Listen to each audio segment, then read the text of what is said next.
الحمدللہ رب العالمین والصلاة والسلام علی سید المرسلین اما بعد فاعوذ باللہ من الشیطان الرجیم بسم اللہ الرحمن الرحیم پڑھیے الصلاة والسلام علیک یا رسول اللہ وعلی آلک واصحابک یا حبیب اللہ الصلاة والسلام علیک یا نبی اللہ وعلى آلک واصحابک یا نور اللہ۔ درود پاک کے بے شمار فضائل و برکات ہیں۔ القول البدی میں ہے، حضرت ابو عباس احمد بن منصور رحمت اللہ تعالی علیہ کو انتقال کے بعد کسی نے خواب میں دیکھا کہ وہ سر پر موتیوں کا تاج سجائے، جنتی لباس میں ملبوس، شیراز کی جامع مسجد کے محراب میں کھڑے ہیں۔ خواب دیکھنے والے نے عرض کی ما فعل اللہ بکا، یعنی اللہ پاک نے آپ کے ساتھ کیا معاملہ فرمایا؟ تو فرمایا کہ میں کثرت سے درود شریف پڑھا کرتا تھا، یہی عمل کام آ گیا، اللہ پاک نے میری مغفرت فرما دی اور مجھے تاج پہنا کر جنت میں داخل کر دیا۔ کیا بات ہے درود پاک کی! آپ یقین کریں، اگر میں آپ سے یہ کہوں کہ زندگی میں ایک مسلمان ہونے کی حیثیت سے اگر آپ اپنی خواہشات، اپنی ڈیزائرز کیا کیا ہیں لکھیں ذرا، کہ مجھے دنیا میں کیا چاہیے، مجھے مرتے وقت کیا چاہیے، قبر میں کیا چاہیے، مرنے کے بعد محشر کے دن میں کیا چاہتا ہوں، کبھی اکیلے بیٹھے نہ تو لکھیے گا، ٹھیک ہے؟ اور اب میں آپ کو بہت ساری حدیثوں کا کچھ نچوڑ پیش کرنے جا رہا ہوں، سنتے جائیے اور سبحان اللہ بھی کہتے جائیے۔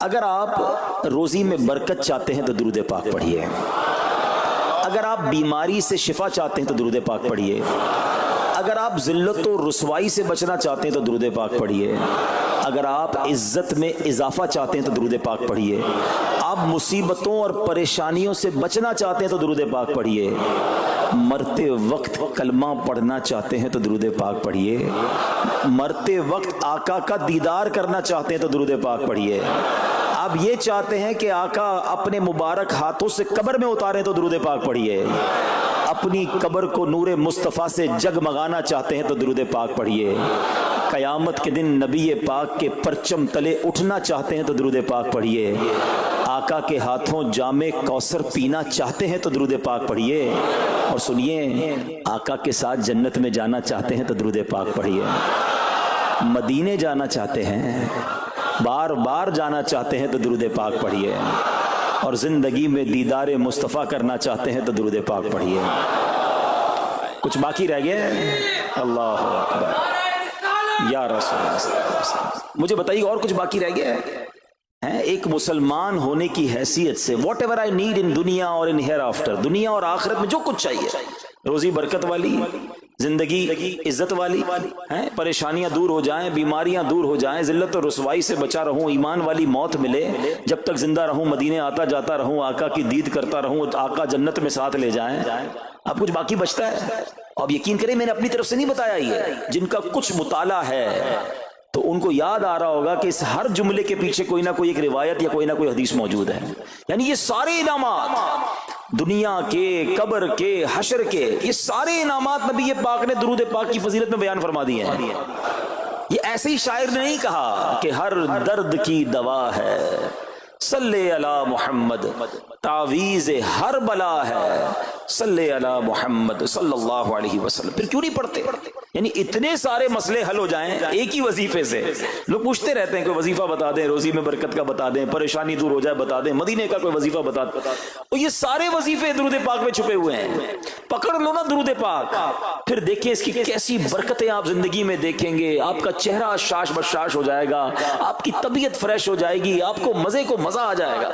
بس درود پاک کی کثرت پڑھتے رہا کریں، پڑھتے رہا کریں، انشاءاللہ برکتیں ہی برکتیں۔ میں بھی نیت کروں، آپ بھی نیت کریں۔ ایک اور خوبصورت بات بتاؤں، جو بڑی خوبصورت آیت ہے، میں سمجھتا ہوں شاید دنیا بھر کے عاشقان رسول کو یہ کم از کم آیت تو سب کو یاد ہوگی۔ کون سی آیت؟ ان اللہ وملائکتہ یصلون علی النبی یا ایھا الذین آمنوا صلوا علیہ وسلموا تسلیما. مل کر درود پاک. اللہم صل علی سیدنا و مولانا محمد طب القلوب ودوائها وعافیت الابدان وشفائها ونور الابصار وضیائها وعلی آلہ وصحبہ وبارک وسلم. اب یہ جو آیت درود ہے نا شعبان کے مہینے میں نازل ہوئی ہے، تو چلو نیت کر لیں انشاءاللہ اب سے روزانہ کثرت سے درود پاک پڑھیں گے انشاءاللہ. آئیے مل کر محبت کے ساتھ ایک بار پھر درود پاک. صلو علی الحبیب صلی اللہ تعالی علی محمد صلی اللہ علیہ وسلم. مشہور صحابی حضرت ابو ہریرہ رضی اللہ تعالیٰ عنہ فرماتے ہیں کہ ایک مرتبہ میں رسول اکرم نور مجسم صلی اللہ تعالی علیہ وآلہ وسلم کی اقتداء میں نماز عشاء پڑھ کر واپس جا رہا تھا. میں نے دیکھا کہ ایک عورت اپنے آپ کو پوری طرح ڈھانپ کر سڑک کے ایک کنارے پر کھڑی ہے اور اس نے مجھے پکارا کہ اے ابو ہریرہ ذرا میری بات سنو. آپ کہتے ہیں میں قریب گیا، میں خلاصہ عرض کر رہا ہوں. تو اس عورت نے کہا کہ مجھ سے بہت بڑا گناہ ہو گیا ہے، کیا میری توبہ قبول ہوگی؟ حضرت ابو ہریرہ نے اس سے سوال کیا کہ کیا گناہ ہو گیا؟ اس نے گناہ کی تفصیل بتائی، کافی بڑا گناہ تھا. آپ نے کہا کہ تو ہلاک ہو گئی اور تو نے دوسروں کو بھی ہلاکت میں ڈال دیا، اتنا بڑا گناہ کیا، اب تم توبہ کی امید رکھتی ہو؟ اللہ پاک کی قسم تیری توبہ قبول نہیں ہوگی. جب آپ نے یہ کہا تو وہ عورت خوف خدا سے کانپنے لگی اور اتنا زور سے کانپی کہ کانپتے کانپتے وہ بے ہوش ہو گئی. آپ نبی پاک کی بارگاہ میں آ گئے. اب آپ کو خیال آیا کہ یار میں نے اس کو کہہ تو دیا مگر میں نے اللہ کے نبی صلی اللہ علیہ وسلم سے مشورہ تو نہیں کیا، پیارے آقا سے پوچھا تو نہیں. اب آپ نبی پاک علیہ الصلوۃ والسلام کی بارگاہ میں آئے اور آقا سے عرض کی کہ حضور ایسا ہوا اور ایک عورت مجھے ملی اور اس نے مجھے اپنا گناہ بتایا. میں نے کہا اتنا بڑا گناہ، اب تیری توبہ قبول نہیں ہوگی. اللہ اکبر. جب نبی رحمت شفیع امت صلی اللہ تعالی علیہ وسلم نے یہ بات سنی تو فرمایا انا للہ و انا الیہ راجعون. اے ابو ہریرہ تو خود بھی ہلاک ہوا اور تم نے اس عورت کو بھی ہلاکت میں ڈالا، کیا تمہیں اللہ پاک کا یہ فرمان یاد نہیں؟ پھر نبی پاک علیہ الصلوۃ والسلام نے قرآن مجید فرقان حمید کی یہ آیت تلاوت کی. ذرا غور سے تلاوت سنیے گا. اللہ کریم ارشاد فرماتا ہے بسم اللہ الرحمن الرحیم الا من تاب وآمن وعمل عملا صالحا فأولئك يبدل الله سيئاتهم حسنات وكان الله غفورا رحيما. ترجمہ کنز العرفان. مگر جو توبہ کرے اور ایمان لائے اور اچھا کام کرے تو ایسوں کی برائیوں کو اللہ نیکیوں سے بدل دے گا اور اللہ بخشنے والا مہربان ہے. حضرت ابو ہریرہ نے جب یہ آیت کریمہ سنی اور پیارے آقا علیہ الصلوۃ والسلام کا یہ فرمان سنا تو آپ کو احساس ہوا کہ میں نے غلط مسئلہ بیان کر دیا ہے. آپ پر یہ احساس اتنا غالب ہو گیا کہ آپ مدینہ منورہ کی اب گلیوں میں آواز لگانے لگے. ایک عورت نے مجھ سے رات ایک مسئلہ پوچھا تھا، کوئی بتا سکتا ہے وہ عورت کون ہے؟ آپ سارا دن مدینے کی گلیوں میں آواز لگاتے رہے مجھے اس عورت کا پتہ بتاؤ جس نے مجھ سے مسئلہ پوچھا تھا. اب رات ہوئی تو وہ عورت آپ کو کل والی جگہ پر پھر کھڑی مل گئی. آپ فوراً اس عورت کے پاس پہنچے، اسے نبی پاک کا فرمان سنایا اور کہا تمہیں مبارک ہو، اگر تم توبہ کرو گی تو اللہ تمہاری توبہ قبول فرما لے گا. اب یہ عورت اتنی خوش ہوئی کہ مارے خوشی کے کہتی ہے کہ میرا ایک باغ ہے، میں نے اپنے گناہ کے کفارے میں وہ باغ راہ خدا میں صدقہ کر رہی ہوں. یہ پورا باغ ہے ابو ہریرہ میں اللہ کی راہ میں صدقہ کرتی ہوں. اللہ اکبر. اے میرے پیارے اسلامی بھائیو، اس ایک واقعے میں ہمارے لیے بہت کچھ ہے. پہلے تھوڑا سا تربیت کے مدنی پھول. ذرا سمجھیے کہ اتنی بڑی ہستی ہیں سیدنا ابو ہریرہ رضی اللہ تعالیٰ، لیکن جیسے انہیں پتا چلا کہ میں نے یہ مسئلہ تو بیان کر دیا ہے مگر نبی پاک علیہ الصلوۃ والسلام سے پہلے اس کا حکم تو پوچھ لیتا، یہ ہمیں کیا درس دے رہا ہے کہ بغیر علم کے اپنی طرف سے شرعی مسئلہ بیان نہیں کرنا چاہیے. جو بغیر علم کے دینی مسئلے بتاتا ہے وہ خود بھی ہلاک ہوتا ہے اور دوسروں کو بھی ہلاکت میں ڈالتا ہے. ہاں میں بتاتا ہوں نا اس کا مسئلے کا حل کیا، حالانکہ خود کہیں پڑھا نہیں ہوتا. تو جب تک آپ کو علم نہیں ہے، آپ جانتے نہیں ہیں، تو کسی مسئلے کو بیان نہیں کرنا چاہیے. دوسری بات کہ اگر خدا نہ خواستہ کوئی غلط مسئلہ بتا بیٹھا یا بتا تو درست رہا تھا، بتاتے بتاتے غلطی کر بیٹھا، تو اسے چاہیے کہ ازالہ کرے، فوراً اس کا جو بھی ازالہ بنتا ہے وہ کرے. سیدنا ابو ہریرہ رضی اللہ عنہ کا ازالہ تو دیکھیں کہ آپ کو جیسے ہی پتا چلا کہ اصل مسئلہ یہ ہے، اب آپ مدینے کی گلیوں میں صدا لگا رہے ہیں، تلاش کر رہے ہیں، پورا دن ڈھونڈتے رہے اس خاتون کو کہ میری سے غلطی ہو گئی، میں نے اس کو غلط مسئلہ بتایا، تاکہ اس کو تلاش کر کے اس کو درست مسئلہ بتایا جائے۔ اللہ اکبر، صحابہ کرام کی ادائیں بھی کتنی نرالی ہوتی ہیں، اللہ ان کا صدقہ عطا فرما دے۔ اب ہوتا کیا ہے کہ کبھی کوئی غلط مسئلہ بیان ہو گیا، یا بیان میں، مشورے میں، درس میں کوئی غلطی ہو گئی، غلطی پتہ چل جائے، اب شرم آتی ہے کہ کیسے کہوں مجھ سے غلطی ہو گئی ہے، میں تو اتنا بڑا مبلغ بن کے گیا تھا، میں نے تو جناب اتنے پبلک میں بیان کیا تھا، اب میں کیسے بتاؤں کہ جناب میں نے یہ غلط پڑھ دیا یا غلط بیان کر دیا۔ حضرت ابو ہریرہ سب سے زیادہ جن کو حدیثیں یاد ہے، مگر سچ بتائیں بات سمجھنے والی پتہ کیا ہے، جو لوگ یہ سمجھتے ہیں نا کہ یار غلطی ماننے سے عزت کم ہو جاتی ہے، سچ بتاؤ آج 1450 سال بعد حضرت ابو ہریرہ کا یہ واقعہ سن کے ہمارے دلوں میں ان کی عزت کم ہو رہی ہے، بڑھ رہی ہے؟ Simple is that. غلطی ماننے سے انسان جو ہے وہ نیچا نہیں ہوتا۔ اللہ میرے پیر و مرشد کو سلامت رکھے، جن کی برکت سے لاکھوں علماء بن گئے ہیں، مگر آپ اپنے مدنی مذاکرے میں اپنے ساتھ علماء کرام، مفتیان کرام کو بٹھاتے ہیں، اور اگر کوئی توجہ دلاتا ہے تو لائیو چینل پر آپ فرماتے ہیں کہ یہ مسئلہ یوں نہیں یوں ہے، کوئی عزت کم نہیں ہوتی جناب۔ تو سبحان اللہ، دو باتیں سیکھنے کو ملی کہ پہلے بتانا ہی نہیں ہے، اگر نہیں آتا تو اپنی بڑائی مارنے کے لیے بندہ کہتے مجھے نہیں معلوم، واللہ عالم میں نہیں جانتا، اور اگر آپ کو لگتا ہے میں صحیح بتا رہا ہوں اور پھر بعد میں کوئی توجہ دلا دے کہ آپ نے غلطی کی ہے، تو پھر اس کو بالکل مانے بھی اور اس کا ازالہ کریں۔ اچھا، اب علماء کرام نے بڑے پیارے طریقے بتائے۔ پہلے تو ظاہر یہ تھا کہ بھائی پبلک میں بیان کیا تو پبلک میں جا کر یا گلیوں میں جا کر آپ نے اعلان کیا، اب تو سوشل میڈیا کا زمانہ ہے، کوئی ویڈیو بنا کے ڈال رہے ہوتے ہیں، انسٹاگرام تو ٹویٹر تو پتہ نہیں کیا کیا چیزیں، موبائل فون، فیس بک، یوٹیوب، تو اب غلط مسئلے لوگ شیئر کر رہے ہیں۔ ایک یہ بڑا مسئلہ پتہ کیا ہو گیا، ہمارے موبائل پہ جیسے ہی کوئی ویڈیو کلپ آیا، کسی کا بھی آیا، یا کوئی پوسٹ آ گئی، کوئی فضیلت ہی آ گئی، نہ چیک کرنا ہے نہ کچھ کرنا ہے، اس کو فوراً فارورڈ کر دینا ہے۔ حالانکہ اس میں بعض اوقات غلط مسئلے ہوتے ہیں، بعض اوقات غلط حدیثیں ہوتی ہیں، ہمیں پتہ ہی نہیں ہوتا، ہم سمجھتے ہیں آگے شیئر کر دیں۔ اچھا، شیئر کرنے والوں کا بھی بڑا مسئلہ ہے، اگر کوئی وظیفہ، کوئی نفل، کوئی بھی چیز ہے، خود پڑھنی نہیں ہے، آگے 100 لوگوں کو بھیج دینی ہے، پہلے خود تو پڑھو۔ اچھا، خود بھی پڑھنے سے پہلے کہاں چیک کروایا؟ تو پلیز یہ شریعت کے معاملات ہیں، اس میں بڑی غلطی ہو سکتی ہے۔ تو اگر آپ کو کوئی بھی چیز شیئر کرنی ہے تو بیسٹ آپشن یہ ہے کہ دعوت اسلامی .net، یہ دعوت اسلامی کی ویب سائٹ ہے، اس پر ایک گیلری کا آپشن ہے، آپ وہاں جائیے، وہ مفتیان کرام سے چیک ہوئی پوسٹیں پڑی ہوئی ہیں، آپ وہاں سے پوسٹ اٹھائیں، اس کو شیئر کر دیں، بنداز کریں، کوئی ٹینشن نہیں ہے، کیونکہ وہ علماء نے چیک کی ہوئی ہے۔ مگر ہر آنے والی پوسٹ، ہر آنے والی ویڈیو کو آگے بڑھا دینا، تو مشورہ یہی ہے کہ یہ بڑا سخت معاملہ ہے، کیونکہ یاد رکھیے قرآن مجید فرقان حمید میں اللہ تعالیٰ ارشاد فرماتا ہے وَمَنْ أَظْلَمُ مِمَّنِ افْتَرَىٰ عَلَى اللَّهِ كَذِبًا، اور اس سے بڑھ کر ظالم کون جو اللہ پر جھوٹ باندھے۔ اچھا، اس کے بارے میں علماء فرماتے ہیں کہ اللہ پر جھوٹ باندھنے والا سب سے بڑا ظالم ہے۔ جب ہم کسی کو دینی مسئلہ بتاتے تو اس کا مطلب کیا ہوتا ہے کہ اللہ نے فرمایا یا اللہ کے حبیب علیہ السلام نے فرمایا، اس کا مطلب اگر وہ ایسا نہیں ہے تو یہ اللہ پر جھوٹ باندھنا ہو گیا نا۔ ہم نے تو کہا مجھے تو پتہ نہیں تھا، کسی نے پوسٹ بھیجی تھی، کسی نے بتایا تھا، اچھا میں نے کہیں سنا تھا۔ اب کئی لوگوں کی تو عادت پتہ کیا ہے، ان کے ساتھ بیٹھو نا تھوڑی دیر بعد کہیں گے اللہ یہ فرماتا ہے، اللہ نے قرآن میں یہ فرمایا، پوچھو کدھر فرمایا، بولا یہ نہیں پتا، اللہ قرآن میں یہ کہتا ہے۔ کہاں کہتا ہے بتاؤ نا، آیت دکھاؤ، اللہ نے فرمایا یہ کرنا چاہیے، کہاں فرمایا؟ اپنی طرف سے۔ اچھا، کیونکہ کہیں سنا تھا، کہیں دوستوں کی محفل میں آدھی بات یاد تھی، ارے ڈرنا چاہیے کہ میں کیسے کہہ دوں کہ اللہ نے فرمایا، میں کیسے کہہ دوں نبی پاک علیہ السلام نے فرمایا، جب یاد نہیں، پڑھا نہیں۔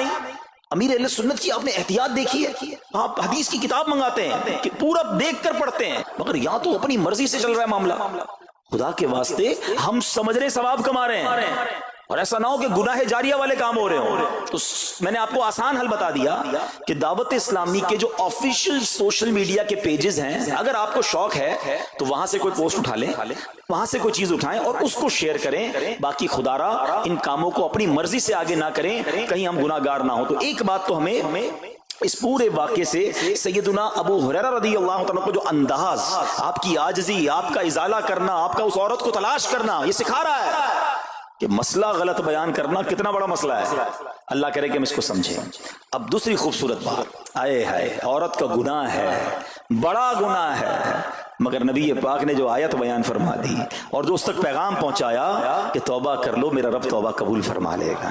آئے ہائے میرے پیارے اسلامی بھائیو، کتنا ہی بڑا گناہ کیوں نہ ہو جائے، اللہ سے مایوس نہیں ہونا ہے، اس کی رحمت سے مایوس نہیں ہونا ہے، کیونکہ میرے آقا مدینے والے مصطفیٰ صلی اللہ تعالی علیہ وسلم فرماتے ہیں التائب من الذنب کمن لا ذنب لہ، گناہوں سے توبہ کرنے والا ایسا ہے جیسا اس نے گناہ کیا ہی نہیں ہے۔ ختم, null and void, deleted.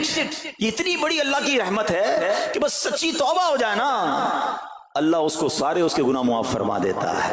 حضرت عبداللہ ابن عبید رحمت اللہ تعالی سے روایت ہے, فرماتے ہیں کہ اللہ پاک کے نبی اور ہم سب انسانوں کے والد محترم حضرت آدم علیہ الصلوۃ والسلام نے اللہ پاک کی بارگاہ میں عرض کی, اے رب عز و جل, تو نے شیطان کو میرا دشمن بنایا ہے لیکن میری اولاد اس کا مقابلہ کرنے کی طاقت نہیں رکھتی.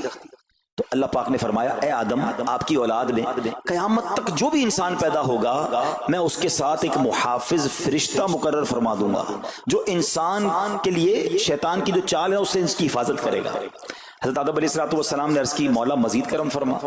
اللہ پاک نے فرمایا, اے آدم, آپ کی اولاد کو ایک نیکی کا اجر 10 گنا ملے گا.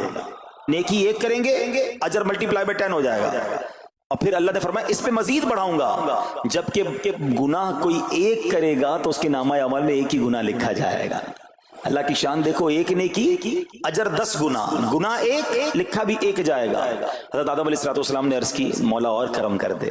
دیکھو شروع سے ہم پر مہربانیاں ہیں. حضرت آدم علیہ السلام بھی اپنی اولاد کے لیے اللہ کی بارگاہ میں عرض کر رہے ہیں. اللہ پاک نے فرمایا, اے آدم, جب تک روح انسان کے بدن میں رہے گی میں اس کی توبہ قبول کرتا رہوں گا. جب تک زندہ ہے نا, جب تک توبہ کر لے اس کی توبہ قبول ہو جائے گی.